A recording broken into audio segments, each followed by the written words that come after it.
Hi everyone, thank you for joining us. You're listening to the BiG podcast in partnership with Design and Build UK's Women in Construction Awards. This season we are celebrating women in trade.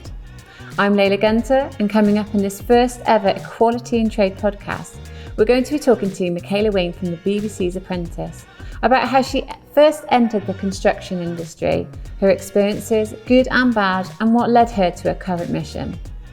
We also discussed the launch of the Women in Construction Awards being hosted this September, which has support from the Women's Equality Chair, Members of Parliament and even the Duchess of Cornwall. Michaela also explains her end goal mission, which is to push for an accreditation for ED&I within construction. Wow, what a woman.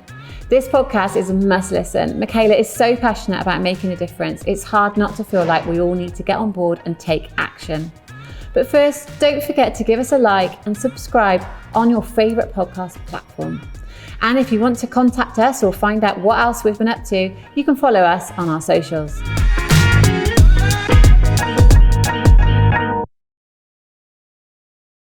So thank you so much for coming on our BiGDUG Women in Trade podcast. Thank you for having me, Leila. It's a real privilege. So many of our listeners will know you as the Apprentice finalist from Bolton, who's fun, ballsy and worked in the construction business. So the BBC described you as easygoing, who tries to see the positive in all situations, but admits she can sometimes have a short fuse. Working as a woman in a very male-dominated industry, she says she despises men who talk down to her. So to what extent does that description still apply to you? I still despise men who talk down to me. That is definitely still accurate. I think it's all still true. I think I am what I am. I've not been able to change. Even if I wanted to, I don't think I'd be able to. But yeah, I don't really like the ballsy comment because, you know, feminist and all that, Leila. Yeah, fair enough. So our BiGDUG Equality in Trade podcast is all about trying to inspire people to enter into the trade industries that might feel like they're underrepresented at the moment. So we're really trying to kind of like build a catalogue of podcasts of people that have done that and overcome all the odds. So can you tell us a little bit about your own route into the construction industry? Yeah, so I'm not a female on the tools or in trade. And I guess I didn't get, but do you know what? Most women who I speak to fell into construction as well. It's not, I don't think there's many little girls, which is the issue. And the reason that these things good, that sit around and think, oh, you know what, I'm going to be a plumber.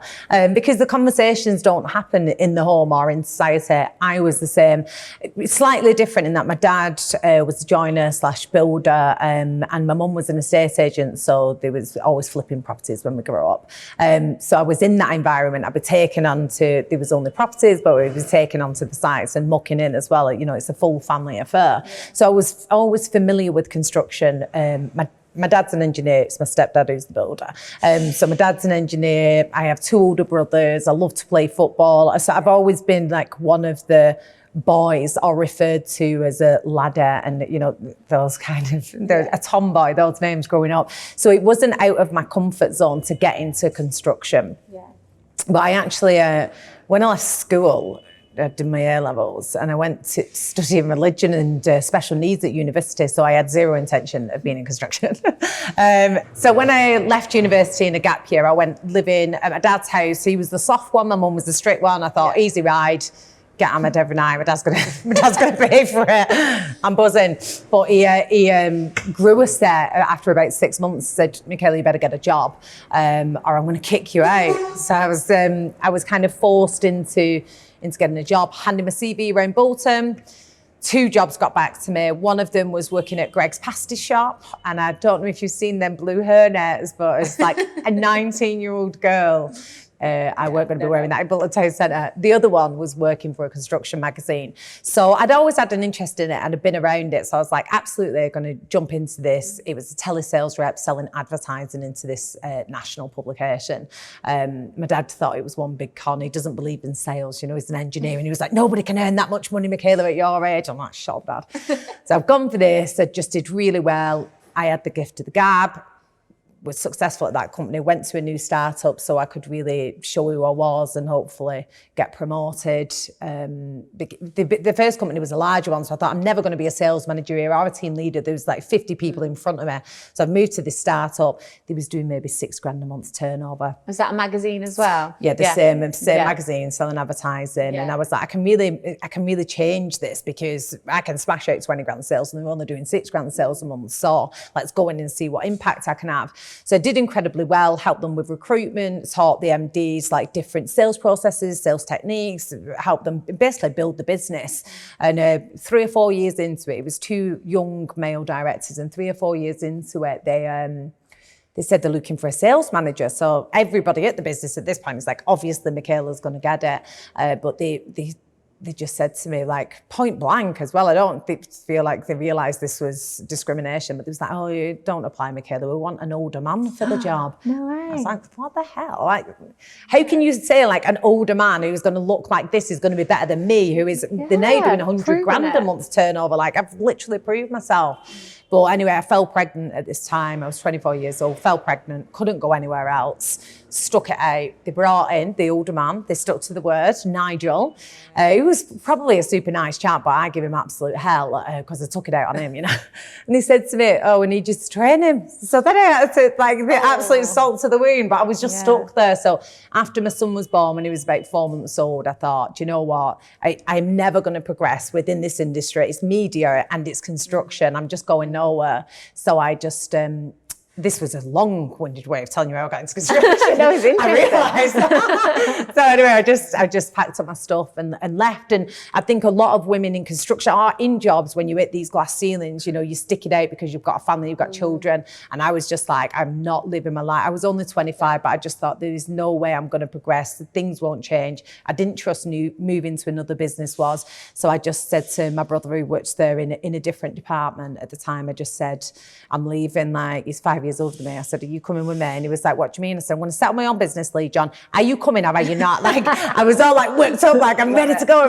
And he was like, I was like, Lee John, I'm going now. This is your chance. He was like, oh, okay, yeah, let's go. So then, yeah, the next day we started trading. But I learned a lot in that experience about discrimination, about what was right, what was wrong, how I wanted to run my business, and I guess the rest of it grew from there. So then we've invested in lots of successful businesses, some really terrible ones, and been involved more and more heavily in construction. We have an actual construction company now, but that's all come off the back of starting that first business. Good for you though. So what was that first business then? Yeah, construction magazine. So it was another magazine. We just literally did the same thing. I'm like, stick to what you know. Like, I knew I could do that. I was smashing out the sales instantly. And my brother was an editor, so he was writing the articles, and we picked up the readership, and you know, we was good at marketing. We marketed it well, and within a couple of months we had 10 staff working for us. We was doing 50-60 grand turnover a month. It just did really well, and the rest is history, as they say. Here we are. So obviously, like, that's a totally different route going into construction as well. But so why would you recommend, like, women particularly to go into construction? What is so good about that industry, do you think? Well, I think over my years, like I said, I've been more heavily involved in construction on the sites. You know, everybody knows that there's issues within construction, but we're not talking about the positives. So I do public speaking at schools, normally underprivileged schools, and this is no word of a lie. 100% of the time, I'll speak to the boys like, "What do you want to do when you leave school?" You know, they do like other training courses, not GCSEs, and you know, they want to be a bricklayer, a plumber, an electrician, and the girls want to do hair and beauty and makeup, and they're just pushing them down these paths. But nobody is sitting down with the girls and saying, listen, you're going to go and be a nail technician and you're going to get paid X amount for your day's work. He's going to go and he's going to be an electrician and he's going to get paid X amount for doing the exact same amount of time. And a lot of the times it's double. It's double what they're going to be getting paid. I'm like, your time is worth something. And, you know, if you're really passionate about nail art, then crack on. You know, I've not got my nails done at the minute. I normally do, but, you know, there's a service there. People need it. Fabulous.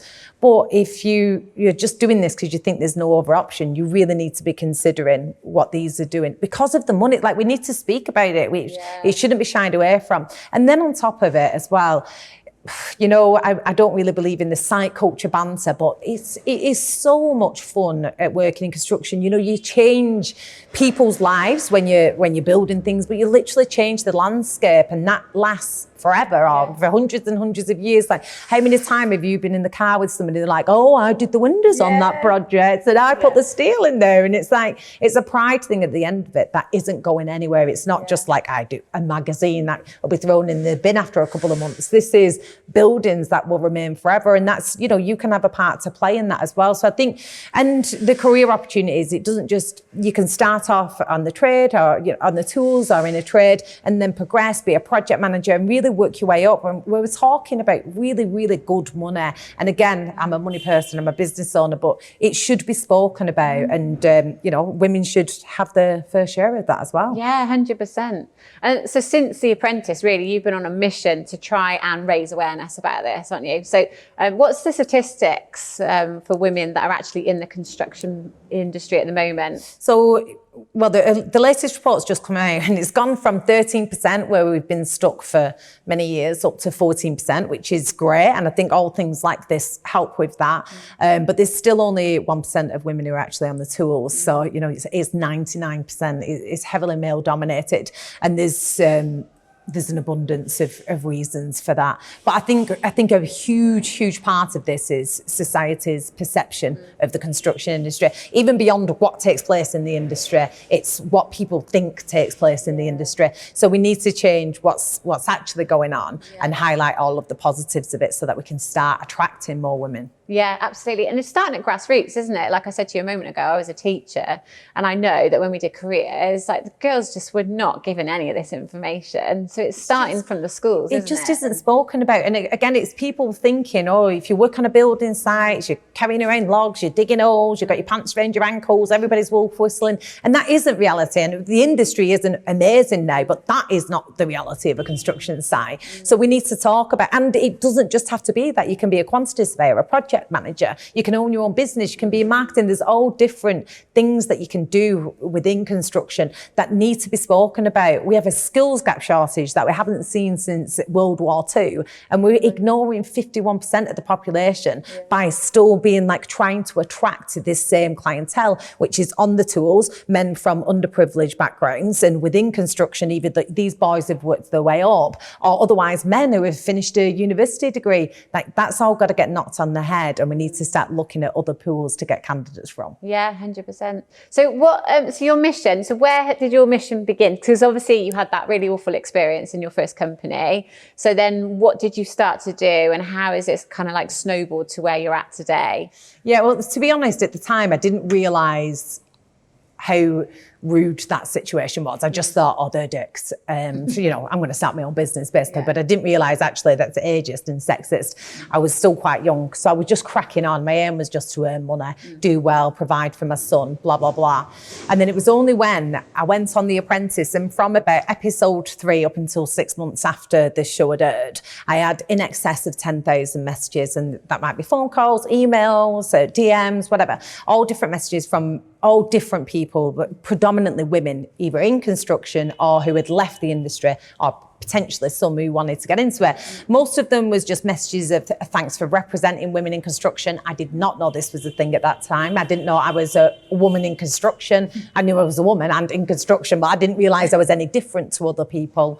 And then I had really extreme messages as well, with people asking me, you know, I've been discriminated against, I've been sexually assaulted. I had to leave the industry because extreme things that you'd rather not discuss.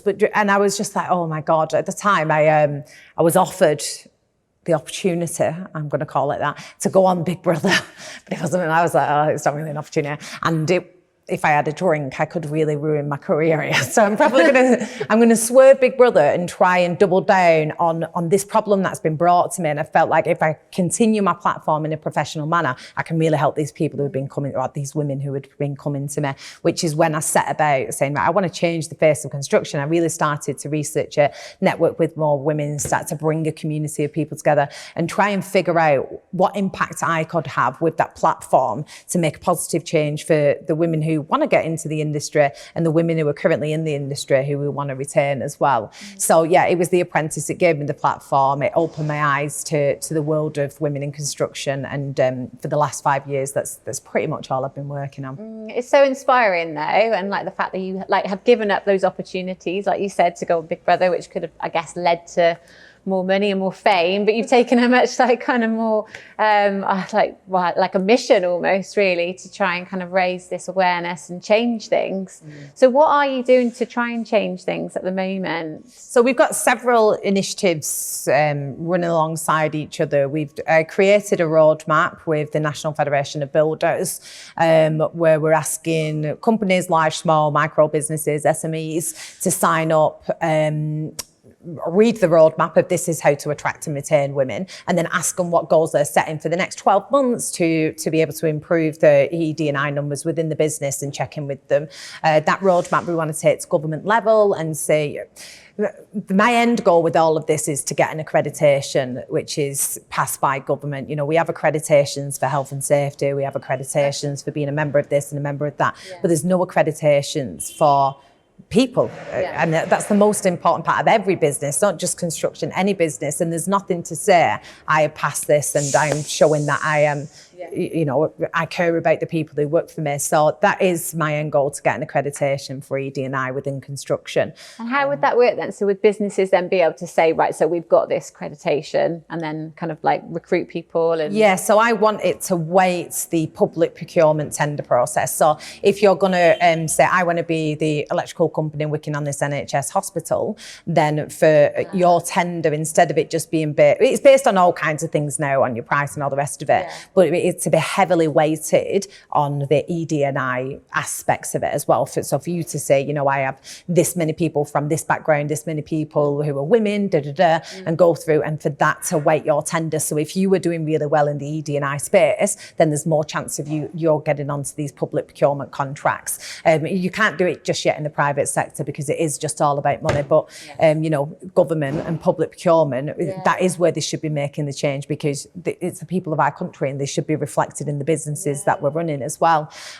So yeah, that's my ultimate goal and what I really want to push for. We've got some government backing at the minute, but we're a long way off that. So in the meantime, we've set up different kinds of initiatives. So we've got the Women in Construction and Infrastructure Hub, which is due to launch at the end of October, where it's just a community of women helping each other out, passing each other business, just like you have any kind of business club or careers club, but it's specifically about construction and infrastructure. And we do national meetups, Manchester and London, and Zoom online. So I think a lot of women in construction feel like they're alone at times. You don't always see other women on construction sites or even in the offices in construction. So it's really refreshing to be able to have conversations with women where you share the same passion for construction, but then you also, you know, like Louboutins or want to get your nails done. You know, we're not just all like only construction. So it's nice to have these commonalities and not be talking about golf and football and, you know, talk about other things. So we're creating that network. We've created the Women in Construction Awards, which are taking place in September. And it's the first one of its kind in that all the money that we raise is being given to the Michaela Foundation, who helps women who have survived sexual abuse and domestic violence. So we're creating a course with City and Guilds for women in construction. So the idea is the money that we give to Michaela's Foundation, she uses part of that to enable these girls to be able to access this City and Guilds course and introduce them into construction, and you know, then after that we'll help them and link them up with employers who we know are going to be truly inclusive afterwards. So it's a nice round circle event. We're taking from the industry, giving to Michaela and introducing back into the construction industry, and that's been the main focus of the last 12 months, probably the next 12, and we're hoping from that we get enough traction and enough eyes on us to then say, like, the government, now you have to do something, like this has to be looked into seriously. Check out designandbuilduk.net and go to the Women in Construction Awards section. On there, you'll be able to nominate any wonderful women, men and companies for one of our upcoming awards for 2023. On there, there's also a section for Women in Construction and Infrastructure Hub, where we're creating a community of women across the construction and infrastructure sector who are going to be passing each other work and inspiring each other. Due to launch in October, so if you just fill out the whitelist details, we'll keep you updated.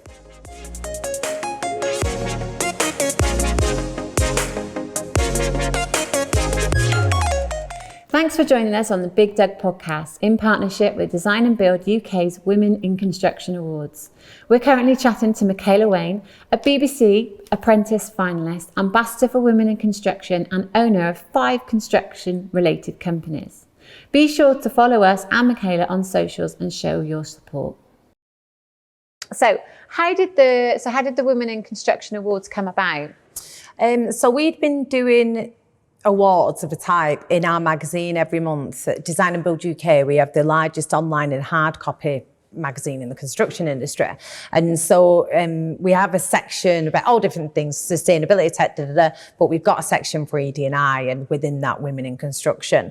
So we wanted to give women in construction the platform to be able to say, this is what I do at my business and this is, you know, how fabulous I am. So every month we was running like a competition, who's going to get featured, and we gave 3 women the spotlight. So the winner would get a double page spread and the other 2 would get a full page in there that we would then pay for. But it was just giving people, women, the opportunity to get their stories out there and talk about their career path as well.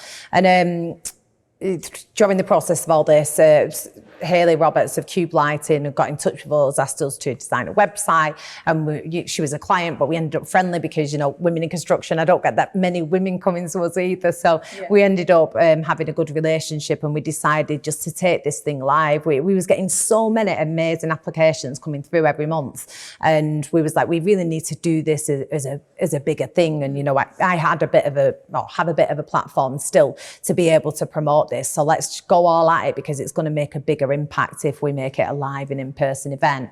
And, you know, we was both well connected in construction, so we thought surely we're going to get some backing, surely we'll get some sponsors, all these people telling us how they champion women in construction. Well, put your money where your mouth is and, you know, like sponsor this event and allow us to be able to put this together. And yeah, within 6 hours of saying, we hadn't even like had a website, so within 6 hours of us saying we're going to do this, we had all of the sponsorships sold out. It was so nice to see the response back from the construction industry, and I feel like now is the time. If we would have done this 10 years ago, I think it just would have been so much pushback. We would have got disheartened, whereas now you get some, you know, you get some idiots, but the majority of the industry are backing it and seeing the importance of giving women this space to be able to talk about how wonderful they are in the contributions to the industry. Yeah, and you said earlier actually that you've got some really some great guests coming along, have you? So who have you got coming along? So we have influencers from in construction and outside of construction.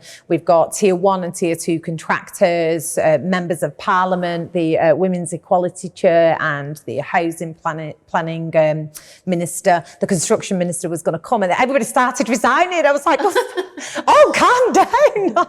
I need some people coming to me. So we had a couple drop out because they're not in those positions anymore. But yeah, members of parliament. We had a letter from I want to say this right, the Duchess of Cornwall, Camilla, saying, yeah, she expressed an interest in it, saying how great it was, but it was a month before the event, so she couldn't organise security for that time. So we're hoping that we can get her along to one of our future events as well. So the word's really spread, and I think because the money's going to such a great cause as well, Maggie Oliver, it's women giving to women and working for women, those who don't have a voice, and not just in construction, women in society who have just got no chance. The system has failed them, the parents have failed them, the families have failed them, and they just don't have any trust in anybody. So for us to be able to say, we're a full industry here, we're going to give you this money and help you out, you are welcome in this industry. It might be male dominated, but women actually are smashing it in this industry, so come and see, and, you know, and we're happy to support that. I think it's a really, really important message to be given out, and hopefully can provide some hope and opportunity for the women who have survived this. Yeah, hugely. And can you talk to us a little bit about why some of the women have been nominated that you've got at the awards? Yes, I don't want to single out anybody's names because we don't know who the winner is yet, but yeah, there's been some amazing women put forward. We have like industry pioneer, woman on the tools, female-led projects, business owner. So there's all different kinds of women who've been put forward. Yeah. And we've got with the industry pioneers, you know, people who have already got MBEs and OBEs and have been recognised for the work that they've done in construction. But then we have the female apprentices who are just coming through, but, you know, they've decided to get into construction because they was bullied in school. So then they was like, I want to show boys that actually I can work in this industry and have put themselves, or other people have put them forward for these categories. So it's a real mix of all different women from all different parts of construction, and we had over 1,000 applicants. Wow. And honestly, reading the stories was so humbling, because I like to think I don't have an ego anyway, but you always think like, oh, I'm doing so much, I'm really trying to give back to society and all that, and then you read what some people are doing, you're like, oh my God, I'm nothing. I have achieved nothing, I have done nothing. It's people are doing amazing work within their own sectors. So yes, I really can't wait for it to all come out. We'll have all the social media footage and really be able to promote the women's stories after us as well. I'm excited. I bet. And so did they nominate themselves, or how does that work, and how does the selection process most people have been put forward by other people, right. But there was some women who were self-nominated. Yeah. I noticed that the majority of female business owners or women business owners have put themselves forward, and I think that must just be an attitude where they're like, I can do this. Yeah. And then it's the other categories really where other people have put them forward. But there's both options, and there's absolutely no problem with you blowing your own trumpet. We welcome that. We welcome it. Yeah, because it's so British, isn't it, that we shouldn't do that? No, I couldn't do that. I couldn't do this. So, but it was with all of them that was put forward. Then we interviewed all the women. We got them to fill out questionnaires about themselves, because somebody else can never really know your own story, or there might be bits that we missed out. So we asked them further details to make sure it was kind of a level playing field as well for when it went to our judges. Yeah, fab. And so the categories I've got them written down here because I'm not going to remember them. You've got 7 categories this year. So you've got the female business owner, the female apprentice, the industry pioneer, the male ally. The male ally, the female on the tools, the female-led project, and the inclusive company. So can you just talk to me a little bit about how they were selected to start with? Yeah, so we tried to cover all areas. We didn't want to be completely exclusive, because the whole point of it is being inclusive. So we put in the male ally there. And I think that was really important for us to not just like, oh, we'll plonk a man in there, but we wanted to show the story of actually for you to be a real ally of women in construction and to really support women. Some people just say, well, I would never sexually assault a woman, so therefore, like, my job's done here. It's more than that, while I'd promote the best person for the job and all this waffle that takes place, it's more than that. It's understanding that women are in a different position to you. They're on their own at times, on construction sites or in offices. They're going to be on their own. They think differently. They feel differently. We're different, we need to celebrate our differences as well, not try and become so masculine that we blend in with the men. Like, be different. And a true male ally will understand all of these differences and promote you regardless of you being different from the typical. And so it was really important to be able to showcase those short stories and talk about what some of the men in the industry are doing. And the same with inclusive company. Again, it's all right saying, well, I take a woman on if she wants a job. Like, that isn't helpful. Like, you are not being helpful. What is helpful is starting initiatives, creating networking groups, introducing women to other women so they don't feel like they're alone in that. Because again, we are different.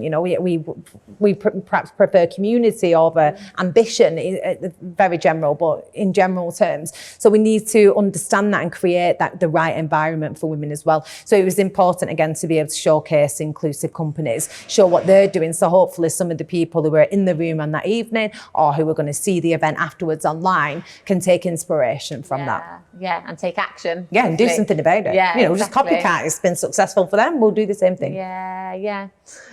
So how can our listeners and everyone else in the community really get involved for next year? So on the 2nd of September, the website will be live for the Women in Construction nominations. So give it a day. You'll be able to go to, if you go to designandbuilduk.net, there's a Women in Construction section on there, and it'll direct you to the nominees section.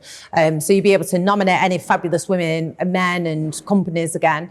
We'll have extra categories on there next year. There's going to be 10 because we had some feedback. It's our first year. We was missing out kind of middle managers and whatnot. So we're filling in the gaps of the women that we may potentially miss this year. So nominate people on there. There'll also be details of the Wiki Club, Women in Construction and Infrastructure Hub, where you can become part of our community as well. That's due to launch in October, but there'll be a whitelist on there.